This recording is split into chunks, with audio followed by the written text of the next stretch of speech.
and some concern as well that maybe these tax cuts aren't going to be a slam dunk. We'll get into the particulars right now with the fellow you might recall, Gary Johnson, the 2016 Libertarian presidential nominee. Very, very smart guy joining us right now. Governor, very good to have you. Thanks for coming. Hey, thanks, Neil. Do you pay attention to the markets that much? Obviously, they've been going up, up, up, up, up. Obviously, nothing goes up forever. Volatility returning, concern about whether these tax cuts get through, whether you like the cuts or not, Governor. What do you think about what's happening? Well, I follow the markets every single day. I mean, it's my hobby, as it is, I think, a lot of people. But, hey, we haven't had any volatility. I mean, historically speaking, I guess the last several months, 6 months, have been the least volatility in a long, long time. So, hey, it was coming. Well, part of that was this frustration about these personality squabbles among Republicans with the president and these two senators in particular. You know the drill. What do you think of what they're saying? I think they're spot on. I mean, the fact that Trump is acting crazy, is that the role of an outsider, or is that just being crazy? I think the two of them are saying that it's just being crazy, and I'm in that camp. What if they're just bitter and the president says that's what's going on here? Well, then they're wrong and he's right, but I'll take their side. Why? Look, I think he's dismantling civil liberties. He's doubled down in Afghanistan. I mean, there were a couple things, several things he said that were very positive during the campaign. One of them was we were going to get out of Afghanistan. We've doubled down in Afghanistan. I would love to see transparency go along with diminishing the size of the federal government. But there's no transparency to go along with this other than Twitter, and it's not being transparent, it's just being inflammatory. Governor, they're all but calling the president crazy and unstable. Do you think Donald Trump is crazy and unstable?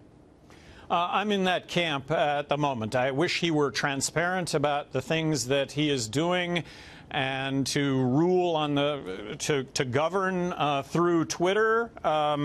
Look, I just think it's really dangerous. I think he hasn't, we have not taken action against North Korea because of the potential of them launching a second strike. It just goes on and on and on. The diminishment of civil liberties is my biggest concern. In the name of safety, we're giving up on what are constitutionally guaranteed rights. But his administration, he will argue he's got to do something about suspicious individuals who freely, maybe too easily, make their way into this country. You say what? I say that this is not a country based on fear, and that we're becoming a country that is more concerned, at least when it comes to Donald Trump, more concerned with safety. And I think that's comes under the guise of just, look, I want to get reelected because I'm going to keep you safe. I think politics revolves around creating fear, and elect me and I'll keep you safe. Governor, they also seem to be saying that he's going to get us, and that is the president, into some trouble, some incident, something that will embarrass us. What do you think? Well, embarrassment is one thing, but a strike, for example, against North Korea and North Korea launches, that goes way beyond embarrassment. That goes to what I think the two senators are talking about. But if you think about our history under Republican and Democratic administrations dealing with North Korea, they're more emboldened and more threatening now than they've ever been.